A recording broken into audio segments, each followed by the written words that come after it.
தலைமை ஏற்று போராட்டங்கள் நடத்தியவர். அவருக்கு உயர்ந்த மனிதர். அப்படிப்பட்ட ஒரு தலைவர் அவர். இந்தியாவே பாராட்டக்கூடிய, உலகமே பிரிட்டிஷ்காரங்களே அவரை பார்த்து பயப்படுவாங்க. தைரியமா எதிர்த்து அவங்களுடைய பேச்சுக்களை எல்லாம் மறுத்து, அவங்க சட்ட திட்டங்கள் அடக்குமுறைகளை எல்லாம் மறுத்து அவர் பேசுவார்.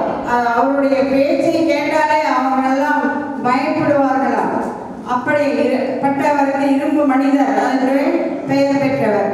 அவருக்கு கிட்டத்தட்ட 300 அடி உயரத்தில் மிகப்பெரிய சிலையை அமைத்து இந்திய அரசு பாராட்டு செய்துள்ளது என்பதை மகிழ்ச்சியுடனும் பெருமையுடனும் கூறிக்கொண்டு இந்த விழாவினை வந்து சிறப்பித்த அனைவருக்கும் நன்றி கூறி விடைபெறுகிறேன். நன்றி, வணக்கம்.